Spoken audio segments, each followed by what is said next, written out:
Fear can seem so silly and also paralyze you. It can keep you perpetuating in habits and in loyalty to people, patterns that are not serving you and maybe never have served you. This video is going to talk about fear, your mind, and the interface between the fear and the mind and your actions so that you can start to awaken to what's actually true and stop operating from the things in the background that are sucking you dry and draining you in ways that you may not yet be conscious of. Hi, I'm Linzy Elizabeth, and throughout my difficult marriage and then healing afterwards and starting my own coaching business, I have just really thrown myself into this place of intimacy within, starting to understand and unlock the things that are happening inside so that we can experience a different reality in our own being and essence, and then also experience a different reality reflected back to us externally.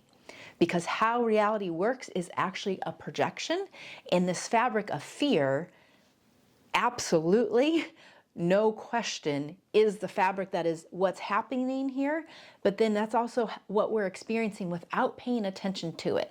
And if you leave this out of the equation, you're going to always come up into a brick wall, not knowing what to do next, not completely fulfilled, buying into false promises that seem to be true, that are sold to you as true, but just simply are not. So how does this fear thing even work? So fear, this is a frequency-based reality, and fear has a frequency, as does truth and love, authenticity, your true nature.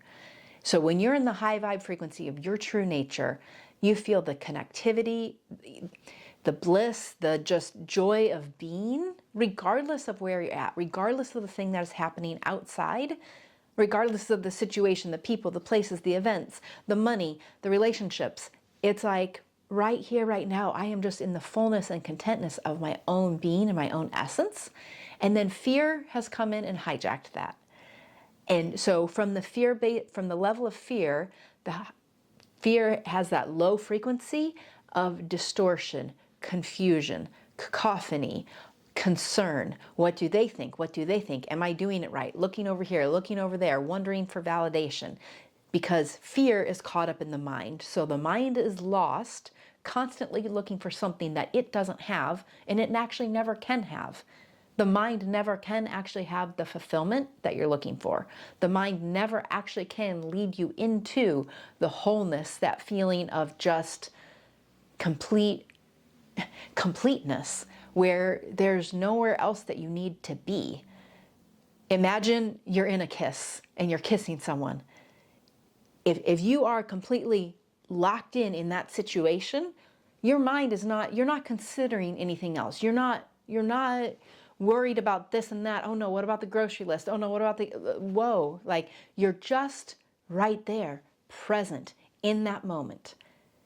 And that's what's available to us, is to be available in the moment of like literally kissing life on repeat, in conversation and in relationship with the universe. Because this all, it seems like this is a barrier. It seems like my skin barrier is a barrier to all of this. But I first am this holistic being inside of this body. I am first awareness, consciousness. And then from that place, we then have the body and the mind. And that fabric of that then is caught up in fear, interfacing with the reality that seems like it's out here, but it's just simply an extension of us, and it doesn't seem like that. So the very fabric of fear, where fears show up and it just seems like, oh, that's so silly, or you feel silly, or you feel ridiculous, because there have been so many times when I've done the inner work and or in groups that I've held, as I've helped other people, their recognition of something that they say, my own recognition of something that I'm experiencing inside myself. These fears can seem so silly and so minute and so insignificant, but they're hijacking you from the inside out without your knowledge of it. So it's to start to become aware of this, start to see what is really happening in your internal world and start to give it space, because we continually shove it away. we don't know what to do with the fear, so we shove it away. And it's just complete grace for that, because the early childhood wounding that happens in utero from 1, 2, 3 years old, in that interface, there's these energetic exchanges and conclusions that are made inside of us. And then from that place, our mind, we're caught up in our mind. Our attention is caught up in our mind, then projected and hijacked in that fear, projected out here. And now we're trying to have relationships. We're trying to build businesses, have children, make investments, do stuff with our money. Like, oh my goodness. But now fear is constant in the equation. Constant. Every single day. Every single day. And it creates this lens of distortion through which we're seeing life and reality through.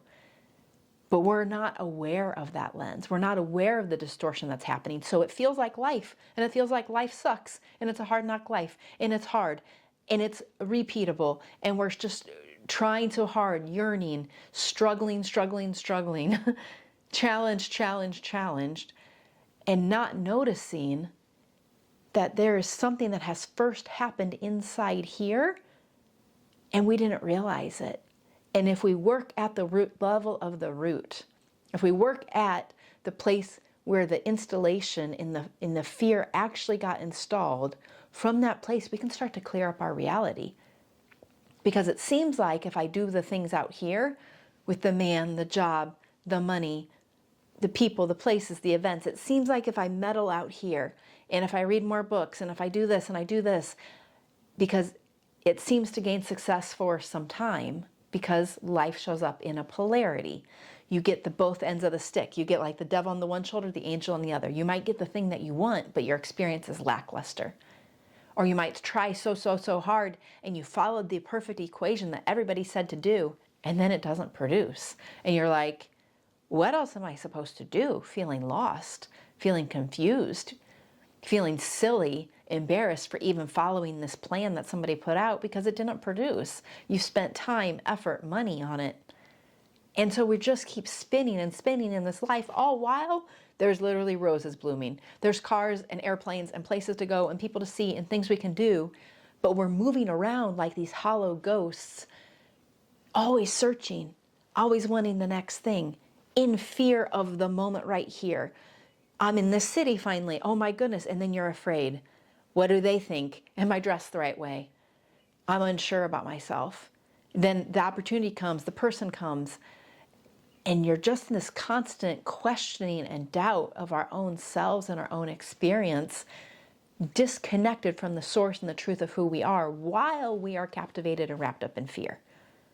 And so it's to really see and start to understand that the fabric of all this is fear until it's not. Until we start to see through the game that fear is, and how fear is interacting and interfacing in our very relationships. But it first starts within here, in our money, but it first starts in here, in the things that we think are possible, but it first starts in here. Because when those fear-based conclusions happen, it's like you have a clean spider web, and then all of a sudden that bug comes in. That's a conclusion. And then another bug comes in. That's another conclusion. And then it just gets spun and spun and spun around. And now it's just like locked in. And it's like we're projecting from these places of these spider webs, that these conclusions that are just keeping us wrapped up in the stickiness of life, even though, again, we're going to experience the high end because it is caught in a polarity. So you're going to have the low end where you feel down, miserable, confused, lost, uncertain. And then you have the high side where you're like, well, this isn't so bad. I think I got it figured out. And then it just flips on its head, or somebody does something. Like, the good is so fragile because we just continuously get the carpet pulled out from underneath us. That relationship that you thought was steady, all of a sudden isn't anymore.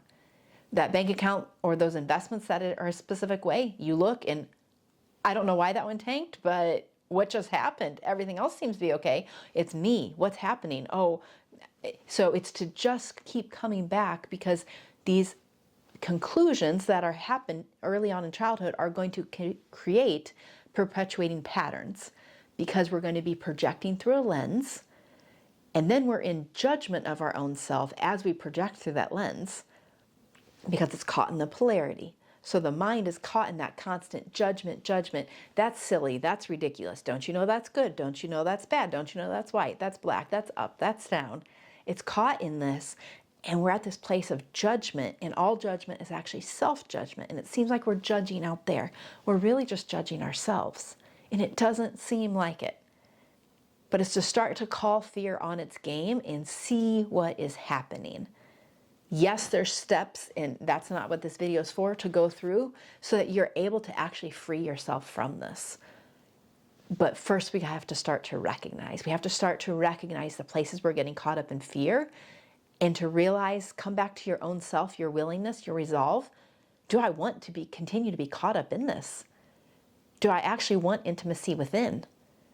If you're interested, I have Intimacy Within Checklist. It's a powerful resource. It's simple, but a very powerful resource to help you start to see through the antics of the mind, the way fear might be interfacing in your own life. And if you'd like that, comment below Intimacy Within Checklist, and I'll send it your way. Because this thing of fear doesn't have to remain. We're able to free ourselves from it. And it's just a really, each time I go through something, and this is like daily, each time I work back through a trigger and I get to the source of what that fear is, it literally expands your world into a whole new world where love is available, freedom is available, you're reconnected with source, with truth, love, your own knowing, vitality, creativity, no longer stuck in the same pattern of the toxicity of those relationships, of the own pattern within inside of your own self. And the fears can seem so silly sometimes that you override them.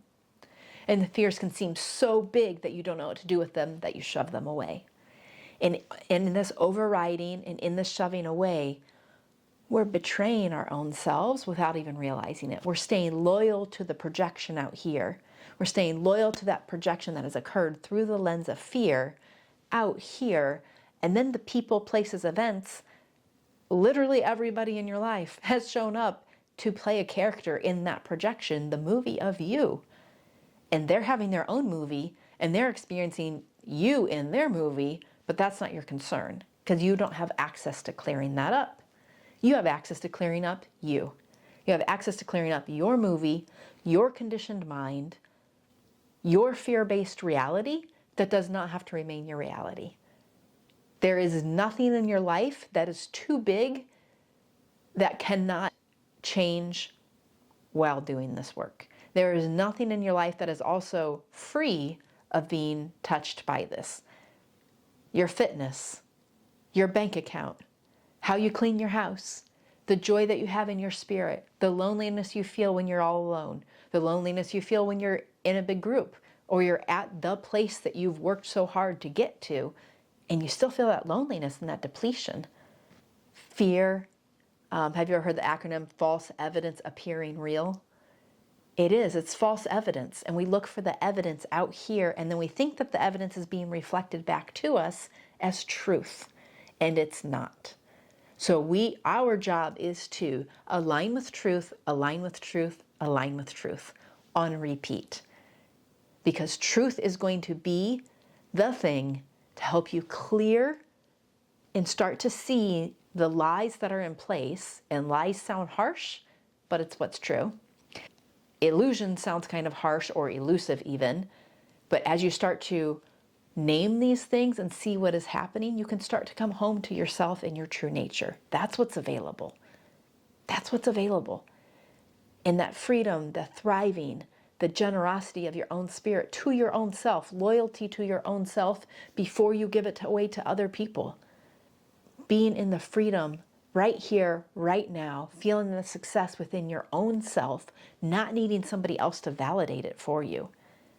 Not even putting the weight on so many relationships, because when you arrive full and whole, not caught in fear, you're just present. You're right here, right now. You're present. You're available. What a gift. A gift to you, a gift to others. The gift that you first get to experience, because this reality is always you first. from the love end of it and from the fear end. But love really isn't an end. Fear is happening in here, showing up in a polarity. We're then projecting, and what's available is to start to clear up that lens of perception and to come home to you, the true nature that you are first as awake awareness, who then is then experiencing this fear-based reality. The truest of the truest of the truest is that you are awareness, you are consciousness, and you're already awake, but you're not aware of your awakeness. You're becoming aware of your own awareness, conscious of your consciousness. And that, my friend, changes everything. So comment below intimacy within checklist, and I'll be happy to send it your way. Until next time, big love.